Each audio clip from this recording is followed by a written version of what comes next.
is Skeletor from He-Man. Remember I had Jurassic Park on the other one? Now it's Skeletor, and I like Skeletor because he just wants to murder everybody.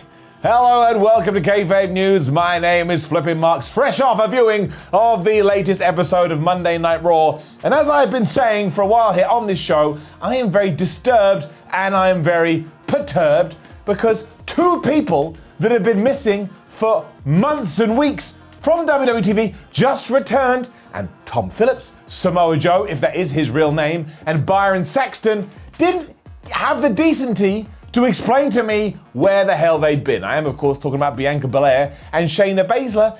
I need somebody to fill me in on the small details. Because last time I saw Bianca Belair, she was a manager for the Street Profits. Now the Street Profits are gone, and Bianca Belair is back, and Shayna Baszler essentially wanted to beat up Becky Lynch, a pregnant woman, and now she's chasing Tozawa, a bunch of ninjas, and R-Truth out of the ring.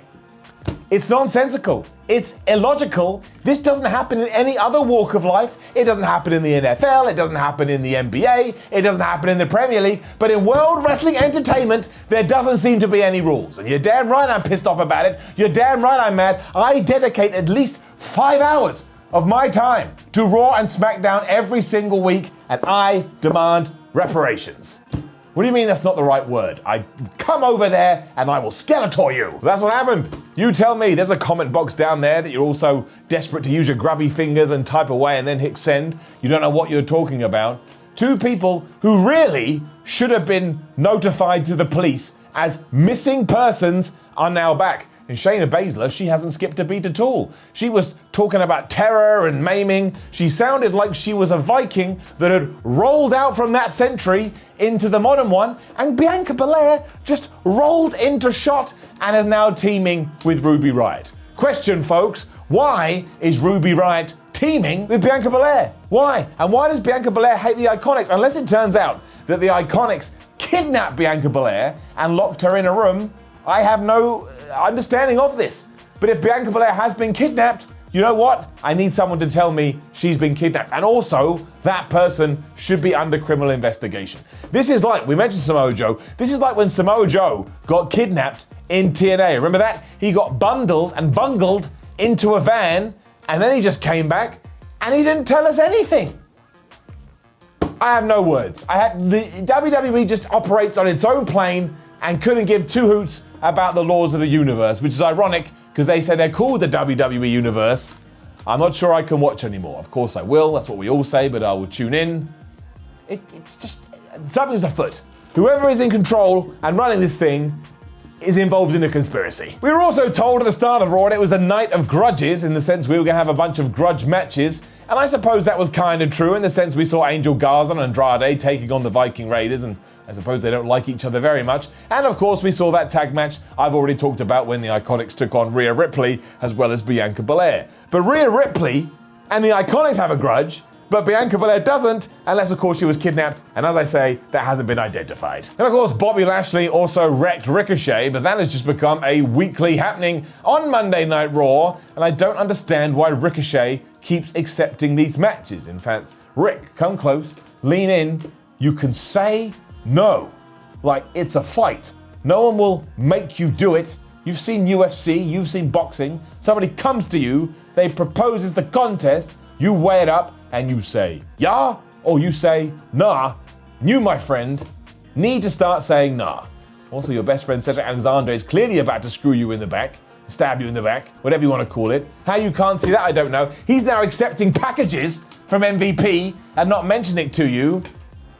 What would you do if this was your girlfriend and she was sending packages to somebody else? Would you just accept it? No, you wouldn't. Grow up, Rick. You're an idiot. This kind of disgusting behavior continued on Monday Night Raw, and Randy Orton, the man who clearly does hear voices in his head, threatened to kick an old man in the head. Ric Flair, the Nature Boy, one of the best professional wrestlers of all time, was trying to get Big Show to see sense, because of course he wants to have a clash with Randy Orton. And then when we cut to the Viper, he not only said that he was going to take the Big Show out for good, he not only said he was going to take R-Truth out for good, but he also threatened Ric Flair, a man who is well into his 70s and shouldn't even be on a show right now, he should be safe at home given the global situation, and that if he does indeed try and betray Randy Orton, he will take his foot and plant it into Ric Flair's skull. Once again, I'm going to do it. I'm going to get my phone when I'm done here, and I'm going to ring the police. In fact, I'm doing it now.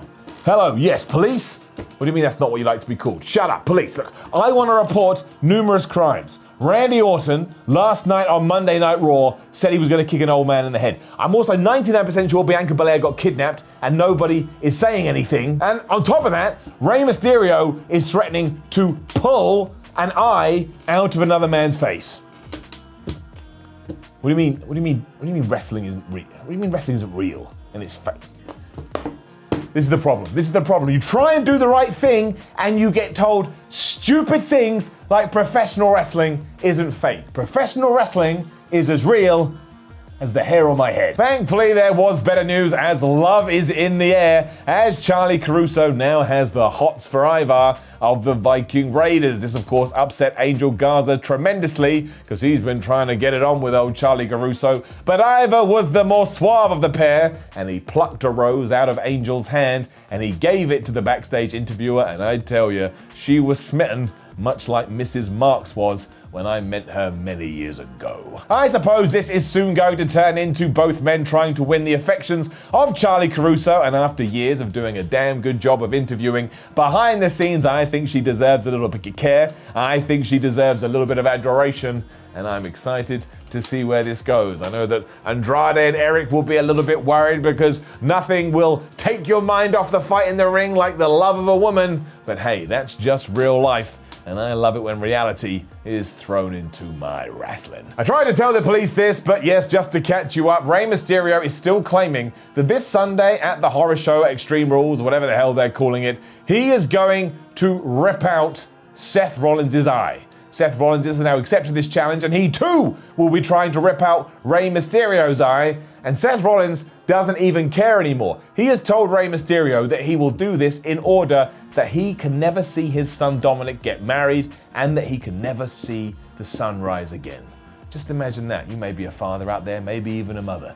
Imagine you weren't able to, not figuratively because they didn't get married, because they don't believe in the status of marriage, literally couldn't see your own son get married. Couldn't wake up on a summer's day and stare out the window and see the yellow ball of hope looking back at you.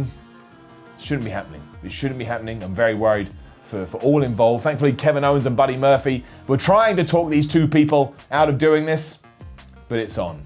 And why is WWE sanctioned this? I tell you, there is an awful underbelly of just badness running throughout this company. You can just run amok. If I challenged my friend, I don't have any friends, but if I challenged Richard, I hate that guy, what an asshole. If I challenged him to a fight, eye versus eye, we'd be put in jail.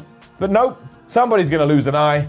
I am terrified. And to finish off the show, it was officially confirmed that Sasha Banks and Bayley are the greatest women's tag team on the planet as they retained their championships against Kairi Sane and Asuka. This was an absolute riveting back and forth affair that actually led me to believe that the Kabuki Warriors were going to win the championships after Asuka did indeed lock the Asuka lock onto Sasha Banks, but she was able to get to the ropes. Eventually, she had the Banks statement on Kairi Sane. Kairi Sane tapped out like a fish out of water. Still your champions, Bayley and Sasha Banks. And don't forget that Bayley is also the women's champion. And Sasha Banks this Sunday is going after the Raw women's title when she does indeed take on the Empress of Tomorrow. This is what I want in my pro wrestling. Just a hard-hitting war with no shenanigans and with no nonsense. And that was it. That was Monday Night Raw. I mean, there was a lot of strangeness in the sense that Dolph Ziggler still refused to tell us the stipulation he will enforce when he does take on Drew McIntyre for the WWE title at this Sunday's event.